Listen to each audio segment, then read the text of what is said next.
First up is the new film If, which is written and directed by John Krasinski. And the premise behind it is basically what happens to imaginary friends after children grow up. And I think conceptually, all right, it's a pretty solid concept. John Krasinski has kind of a mixed track record when it comes to his creative force projects. I think something like A Quiet Place really cemented him as somebody who can make potentially a big budget film. And this is definitely a big budget film, although at times it feels kind of cheap, which is it's kind of a bummer. But then there's also his other earlier work, something like The Haulers, which he directed, which actually I didn't think was terrible, but then Brief Interviews with Hideous Men. So again, I think currently his acting track record is stronger than his directing and writing one.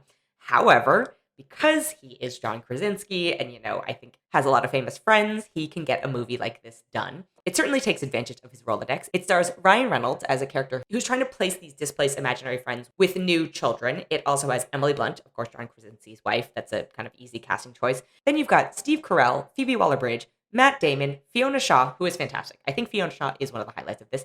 Louis Gossett Jr., Alan Kim, Kaylee Fleming, Bobby Moynihan, Jon Stewart, Sam Rockwell, Richard Jenkins, Maya Rudolph, Aquafina, Chris Maloney, and Vince Vaughn. And I think the challenge with having this many names attached is, you do a favor for your friend. You don't necessarily look closely at the script or the details, and also you're only doing like a quick VO session. The other big thing that kind of rubbed me the wrong way about this film is the character design of all the imaginary friends.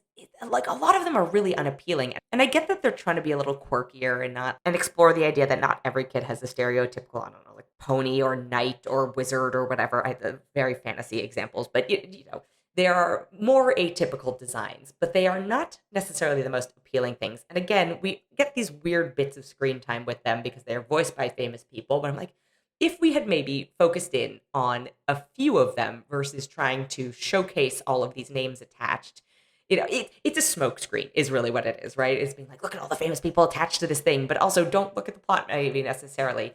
It's a flimsy film, and at times I feel bad, but it felt saccharine in an almost inauthentic way. And I think most of the talent involved in it, like I said, on screen and off, are relatively solid. So the fact that this wasn't able to come together is a little bit disconcerting. I don't know if it's just I was feeling particularly tired and cranky when I watched it. And, it's actually just the most sweet movie ever, but I don't think that's the case. I can't in good conscience recommend it. If you really, really, really want to see it, I'm not going to necessarily dissuade you from doing it. If you are on the fence at all, I caution you away from this. The other thing I will note is that I don't think it's necessarily for little kids because, again, the characters aren't that appealing. So it's not going for that kind of easy target market. And some of the plot lines are like shifted a little bit. I'm not going to say mature because they're, it's the protagonist is supposed to be 12 years old. And I think they might be a little bit old for seeing this movie because by the time you hit 12, I don't know 12-year-olds anymore, but I think you would be disillusioned with this film. So I personally, I'm only going to give this a 2.5 out of 5 because I think if you rope in this many talented people and are going to spend this much money on this CG budget, you have to deliver on it.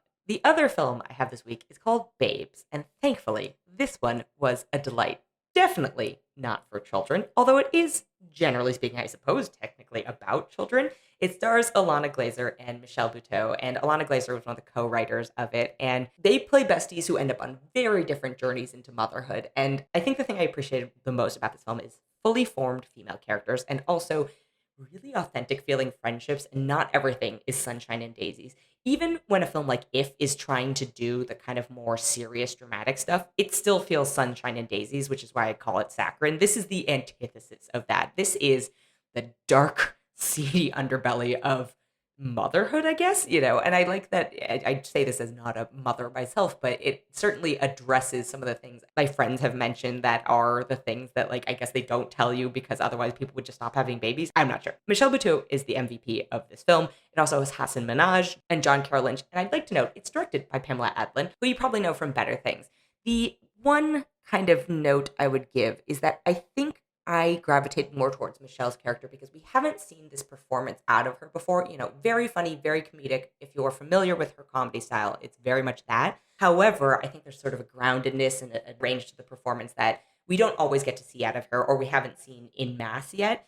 Ilana Glazer is giving a solid performance, but it's something that we've seen out of her, I feel like. It's just sort of a slightly evolved version, maybe, of Broad City. And I would love to see her expand her scope. I think it felt a little sticky is not the right word, but it felt a little repetitive. And maybe there were times where she was just sort of relying on techniques and bits that she knows that we are familiar with her. And therefore, she may not actually have to do as much effort with them because we're already sort of trained to laugh at them. It's a minor critique.